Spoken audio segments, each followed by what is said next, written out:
We have a music session organised in the mills for you after, which we hope you'll all come and enjoy for an hour. Anyone who wants to actually continue and who's a good walker and wants to take off, we've got marked with balloons at each junction, so you could take off yourself if you want to and just do the walk for the sake of doing the walk. But you can turn back at any time you want to if it's too much for you.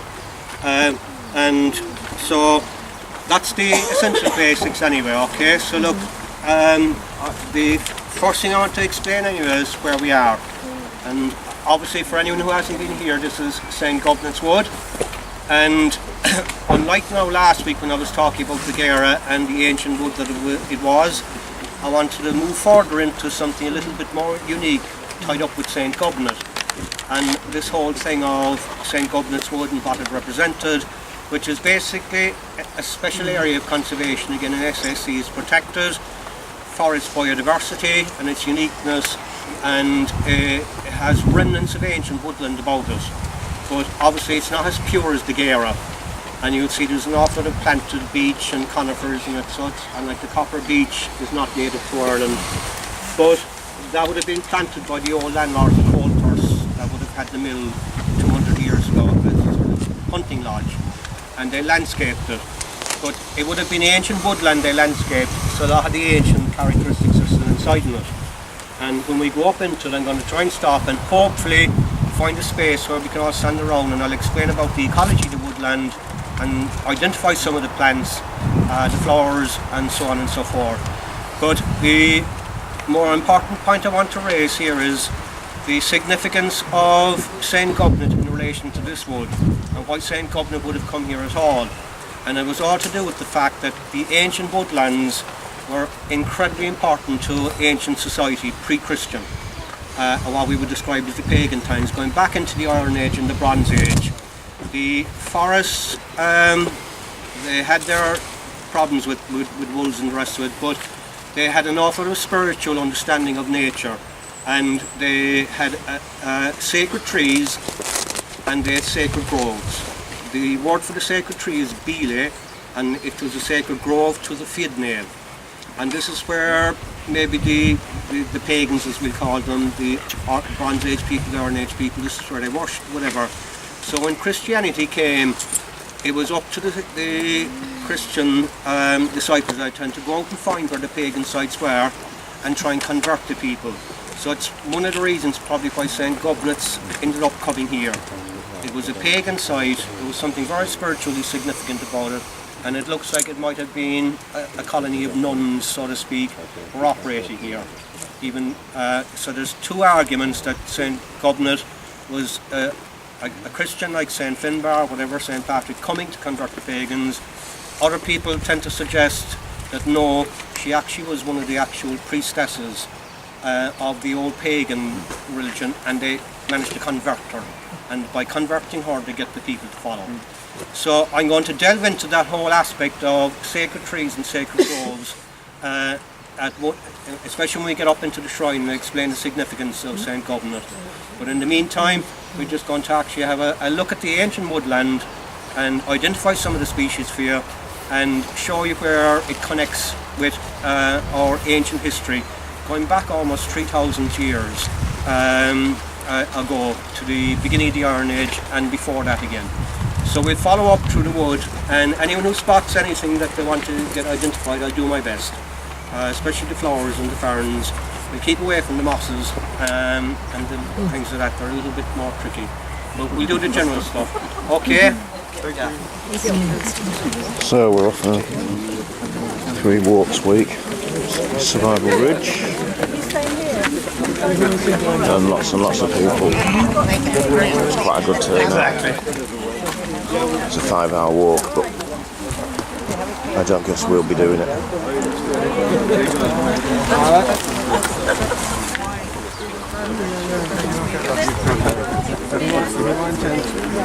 So, start the walk. Talk to you very soon. To explain the concept of ancient woodland, and obviously I suppose most people have a general idea that, you know, back in the Bronze Age, whatever, when people first came to Ireland, the whole island was covered in temperate rainforest. You've got tropical rainforest towards the equator, the ice forest north, in between you've got temperate. It's always mild and moist, or what you'd say damp. And there's so little of it left. There's less than about 0.2% of the country has retained its natural woodland, and that's even diminishing because it's not protected. So obviously the government had to try and protect some aspects of it under EU laws, and this is one of the sites they're protected, just like the Gera. But it is not pristine. As you can see here, the beech would have been planted, and that would not be native to Ireland. But the oak trees are, nature is coming back in and recolonising it, and obviously it was set up as a private hunting reserve for the poulters, and then with the establishment of the Free State, the Irish government got it, and Cuita were given a lot of the land. They would have cut down a lot of it, and there's a lot of conifers planted. But these days we're much more aware, and the ecology of the ancient woodland is very recognisable. You've got the dominant oak, which mixed in with ash, but predominantly oak here, and because there's no grazing animals coming in here and there's no interference, you've got the natural woodland flora spread all around you, which is getting harder and harder to find because it's just hard to find any place where you don't have grazing animals. And obviously one of the most distinctive ones where you know grazing isn't occurring is the wood rush, which is beautiful swards out there, Luzula sylvatica, or the wood rush. And of course then we all know the bluebells, but there's quite a suite then of different flowering plants that are coming out at different times, but I'll be pointing out some of them as we go along. But at the moment what's unique about our woodlands compared to their European counterparts is because we're so near the Atlantic Ocean, and we all know the Irish weather, the rain. You know, and any venture home you'd be hoping we'd all be there with our fingers crossed. Let's hope it won't rain today for the walk, you know. But that had a very distinctive effect on our woodlands, and if you notice them, everything is covered in moss. There's moss, moss, moss. It's so moist and damp, and that's what condition is what we know as hyper-oceanic, and it's restricted to very few locations. The west of Ireland, the Azores, maybe parts of Madeira, and some of the Canary Islands, especially the mist forests. And therefore the species that can occur in it can be quite unique and very restricted to that side of the world. So there's a few plants I'll point out here that their major headquarters is West Cork and South Kerry. And one of them is the hyacinth buckler fern, and then of course the beautiful Lusitanians. So it's getting to understand what this ancient woodland is first scientifically, and then we'll slowly delve into how it became very, very significant to our ancestors, where they had laws, the Brehon laws, that trees were very, very much a central part of their laws, and there was rules and regulations and very heavy penalties if you damaged trees. But we'll get on to that at another point, and we'll try and get another few meters forward.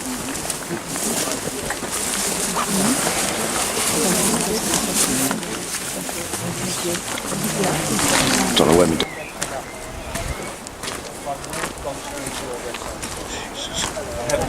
Couldn't have waited. The Euphorbia hibernica is the Latin name, but it's Irish for Survival Ridge and Jowie in Beauty. because the white juice comes out of it. That's caustic. It used to be used to burn off warts. You wouldn't want to get it on your tongue, you wouldn't want to get it into your eye. And it's looked on as being poisonous, but no animal would touch it. Okay? So, anyway, the other unusual one, and I'm going to move it in, and I'll... This one here, keep an eye out for it. The fern is very crimpled. Okay, it's not the best example of it. It's very crimpled effect. That's the hyacinth buckler fern, and it's again found predominantly in the southwest of Ireland. And it's usually found all along the coast in the West Cork and Kerry, and it's up as far as here, and after that it vanishes. So it's another unusual plant, and again found in areas where nature is able to try somewhere reasonable. Alright, and I'll just get that much there, and I'll catch up with you about the St.Gobnait. And I'm just going to get you all to come forward here again, and I'll explain the same thing again. Could you put a note here, Kevin? Yeah, there's we've actually got through some of the botany, and there's some wonderful stuff in here because it's been preserved, and as I said, no grazing animals. Some of the plants, you should be familiar with them going along the roadside, but it's to recognise the fact that they're very confined to West Cork. And this one, for example, everyone around West Cork and Macroom and the Upper Lee Valley notes, Euphorbia hibernica or the Irish spurge.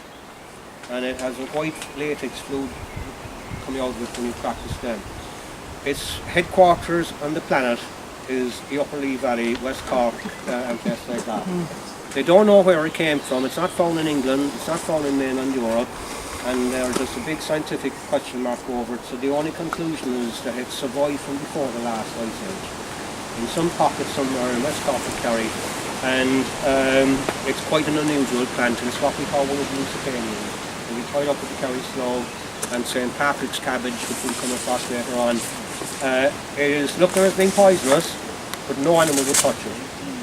And humans have learned to use it for certain things, like we used to use to burn off walks, but you wouldn't want to get it into your mouth and your tongue. It's caustic and will burn your eyes. But it's quite a delightful plant, and you see it in the big domes in April, May. Is it deadly nightshade, Kevin? No. It's a different plant. It's a euphorbia. It's not deadly nightshade. No. Okay. Then another unusual plant that's growing in profusion around here, and once you go east of Ballagorny you won't find it. It's this fern, and you see it there, that's not the best example now, it's right, but you can see it's fierce crimpled and wrinkled. That's the hay-scented buckler fern. And again confined to southwest Ireland and a bit of the west. And very hard to find anywhere else, other than maybe in the Azores, the Canaries, and maybe Madeira. And there are a suite of plants that are really confined to our range in woodlands. And I suppose the point about that I was going to say, like from the ancient woodland point of view, the significance to our ancient ancestors, like the Bronze Age people with the Brehon laws and the rest of it.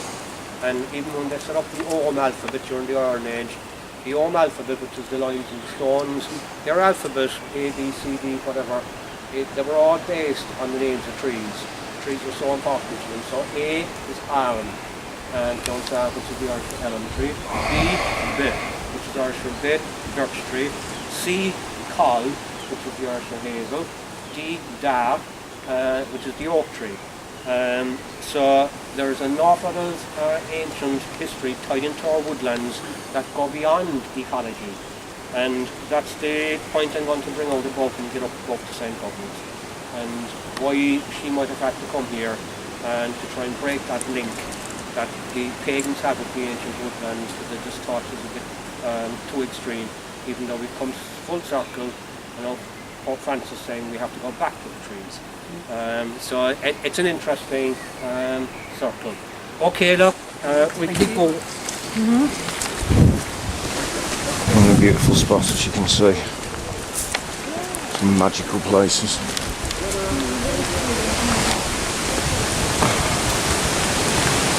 So we're off up to St.Gobnait's well. I'll show you that in a little bit.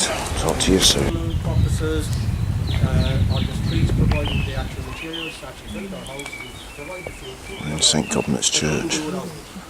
Missed the start of the speech.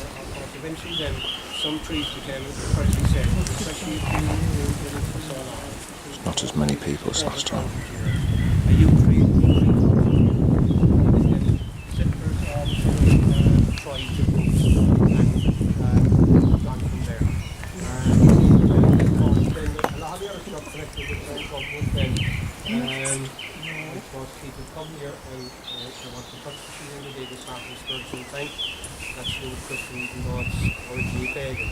And just over here in the corner, then you've got the famous metal ball. Anyone who's gone to the door, So we can't hear anything and missing out on some of the speech, but this is St.Gobnait's church anyway, and there's stations of the cross all over the place.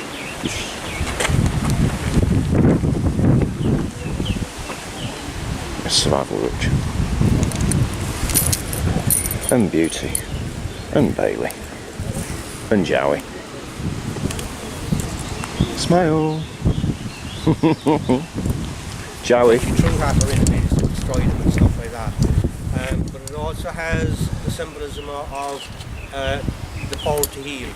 So anyone who comes here to do the rounds, that's here, they come up and they rub a rag to this and take it home to either a sick animal or a sick relative, whatever. But the reason it's in there, of course, is to do with the fact that when St.Gobnait had it, she lent it to people because it cured their sick animals, and she did it for nothing. But then someone stole it, and they started offering it to people for a price, and repeatedly the first person that took it, or the person that took it, the first payment he got, the ball flew out of his hand, and this is where it actually lodged in there and is there ever since. It's talking about a steel ball. A nice little story, but it's part of the symbolism of something that's an awful lot older, going back to the ancient forests and their relevance to people. And as I said, I explained it to some people. I didn't to the first bunch, but the whole thing of the trees again in our own script. All the letters in the Ogham alphabet are based on trees. A coming from alum, which is the elm tree. B, the, which is birch tree. C, col, hazel. D, dar, the oak. So the significance of trees in the ancient woodland was ingrained into the people, back all through the Iron Age, the Bronze Age, and right up into Christianity, even up into maybe the 15th century when the whole thing collapsed with the Tudor conquest of Ireland. So there is the concept of trees and the relevance to our society is incredibly ingrained, and it's such a pity that the forest now are reduced down to such a small percentage of the native forest of the ancient woodland, 0.2%. Some places like the Gera is probably the clearest. St.Gobnait is reasonably, it's half and half. Killarney, Glengarriff, these would be other places that are left are very pure. So anyway, that's the concept of St.Gobnait coming here, because there was something about the forest that was very special to the people, and I think it's something we're going to have to actually get back into respecting, which is, I suppose, why we're trying to fight the wind farms, that there should be much more greater respect for the countryside and its importance to the people. So we're going to move up to the top of the hill, and we'll see how we're doing there, and I can go on a bit, and if anyone is feeling it's a bit too strenuous for them after that, you can come back down this way, or when you go out here you can go back down by the road, past the well and visit it, St.Gobnait's well, but you keep on going down, you come out by the Abbey Hotel, and you just have to cross the road there carefully and come back to the car park by the minutes by the footpath. But we'll get to the top of the hill first anyway, attached with straw or whatever. But it's been incorporated into the round as such, but it definitely is an Iron Age dwelling. And even, we do know there was a community here going right back, that's pre-Christian. You got stone circles and you got standing stones, which are Bronze Age, which is like 1,000 years before Christianity. So there was definitely a vibrant, functioning community here, and they would have been into the tree worship from a constructive point of view. They weren't all dancing around it and hugging it and getting silly. They worshipped it because they were so important to them, as I've already explained. So anyway, that's just helps to substantiate that there must have been a very old community here that St.Gobnait tried to convert, and was very successful at it, obviously. Okay, we'll move down, so look, and we'll get a little bit up to the other. Right. I think we're leaving him here, are we? Yeah? Yeah. Shall we? Right, we're going to leave the walk now. We'll just go up and have a look at the ring fort and sit down for 5 minutes and then make our way back and touch that stone. Right folks, we're leaving everybody else to do the walk. So, we'll walk up here and have a look at the place.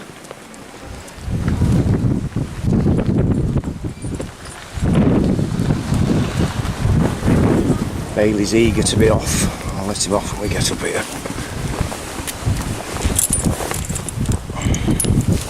Bailey. So as the man said, this is an Iron Age dwelling, a ring fort, St.Gobnait's kitchen as he calls it. Another station of the cross. The cross is scratched into everything. Cross is scratched into there.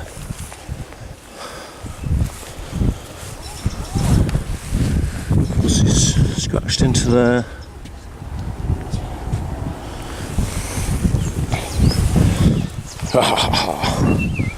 So, a good ring fort, connected with St.Gobnait, a pagan who turned Christian and turned everybody else Christian.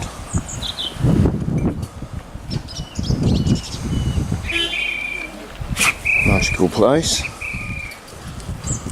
And we'll check out a few places back in the woods and see this metal ball. So, back in a minute. So we're still at St.Gobnait as well. We've just been up there.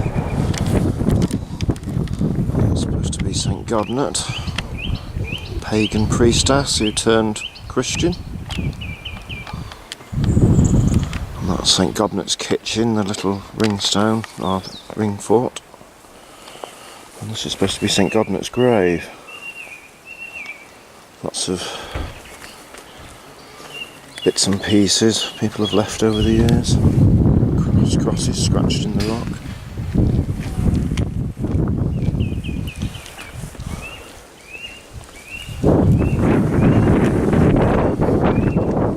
We're going to have a look at the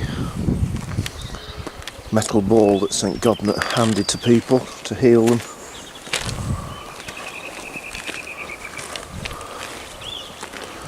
We're doing this church up at the moment. Went in last time I was in, just plastic chairs and rubbish, but I'm trying to tidy it up.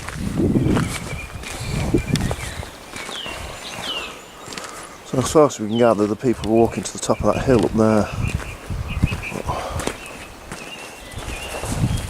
Super Daily! Oh, beauty! Yes, you. These two love each other. Constantly playing. It's really good.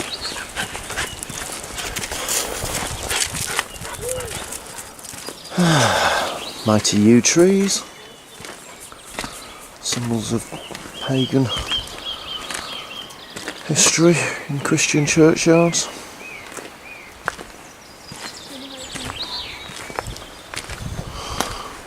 And here's where the metal ball is supposed to be. Can you actually see it, can you? Yeah. See if the camera will pick it up. Oh, it looks like a cannonball. It's just... yeah, it feels like a cannonball. It's massive. So the history this the man was saying was St.Gobnait used to give it to people to heal them. Mentioning it to some man who kept it. And the first person he tried to earn money off with it, it flew out of his hands and smashed into the wall and stayed there. Interesting, I don't know if the camera will pick it up. Maybe you can see it. Yeah, you can see it. Ah, there you go. Oh, wicked. So that's a big metal ball stuck in the wall. Interesting. Right, we'll carry on, I guess.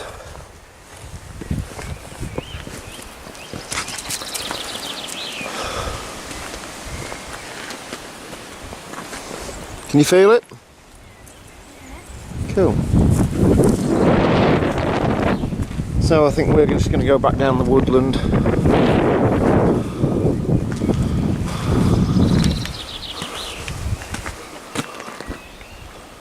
It's an old famine house down there. Oat house they call it.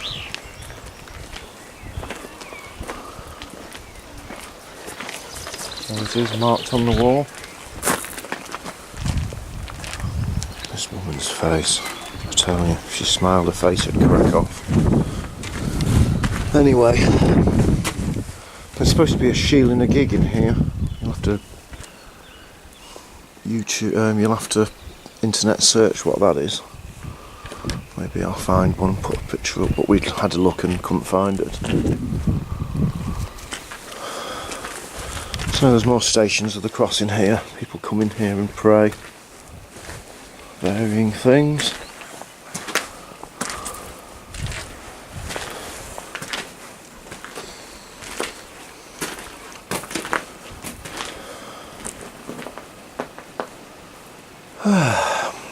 It's quite a peaceful place.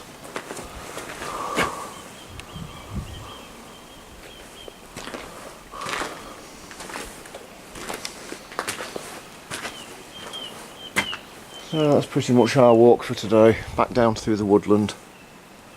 And what I'll do is I'll try and film a few little bits.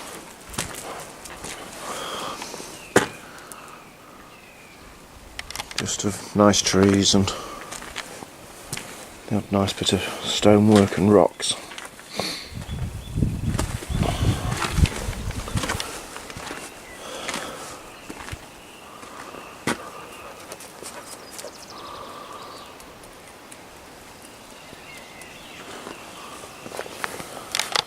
Right, back in a bit. I'll just show you there's some fine examples of trees around here.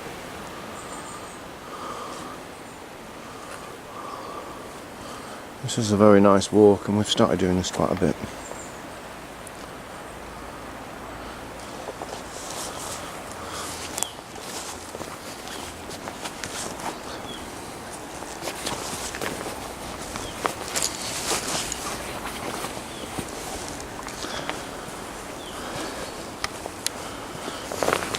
I've got leafy camo on today. Expedition Versi pack.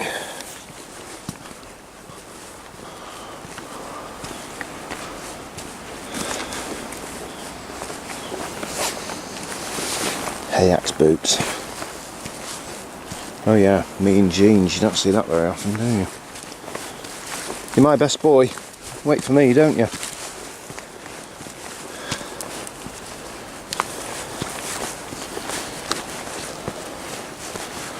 And it's a bit of a special woodland walk, this. Very nice. As the man said, it's not particularly ancient anymore, but there's some nice old trees.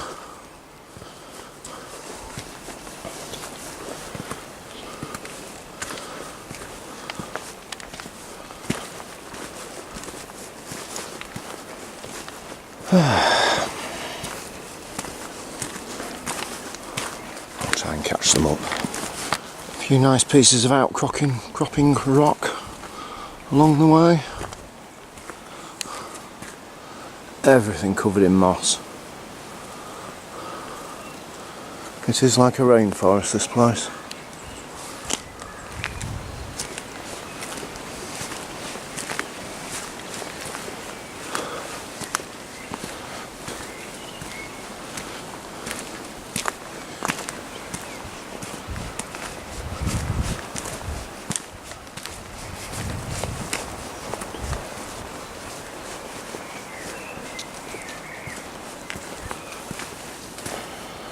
There's strange outcroppings and fallen trees.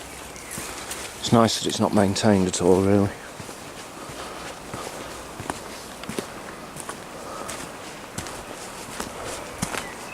There's no grazing animals here, so everything gets a chance to grow. So there's no deer in here either. Well, I haven't ventured too much off the beaten track.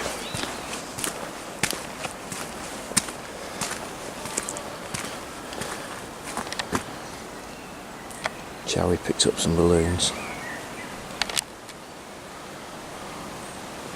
He got some last time off the lady, so.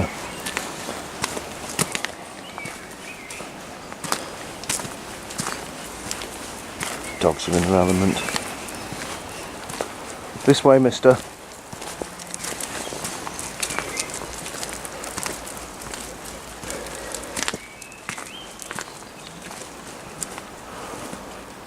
The moss is thick, and that's quite alive for a sycamore, really.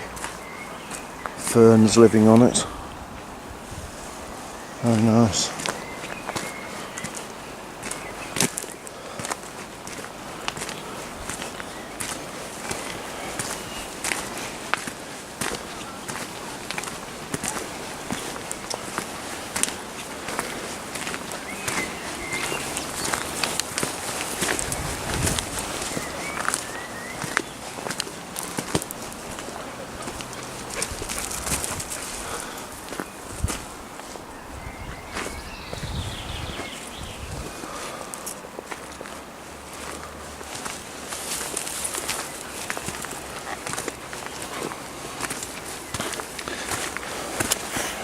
Nice little fairy doors somebody's put in.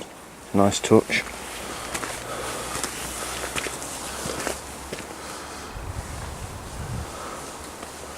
It is a nice place. They're waiting for me. Just a nice bit of valley. I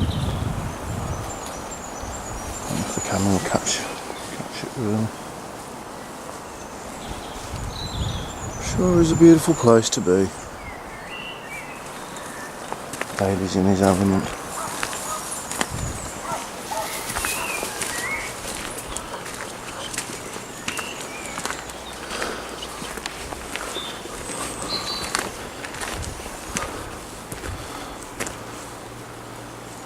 It does feel ancient, this place. I suppose people have lived here for such a long time.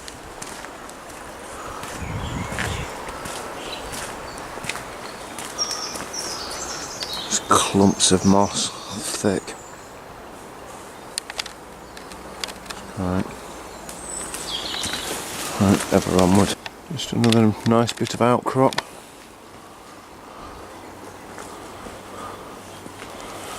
I do like big pieces of rock sticking out of the ground. Makes it feel very primordial, I guess. Fabulous tree.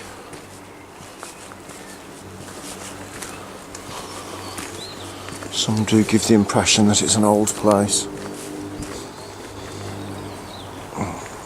It's great, that.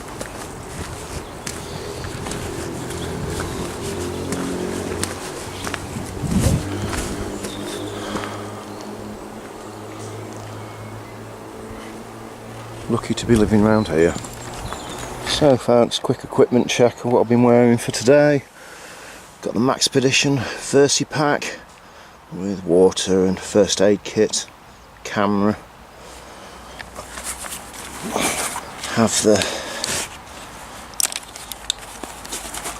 Fox tracker, Mesawaki tracker, fabulous knife. And Maxpedition wallet I'm using it as, it's the organising pouch. So just multi-tool flashlight, wallet with money and cards, and phone pouch. And this is the camo outwear.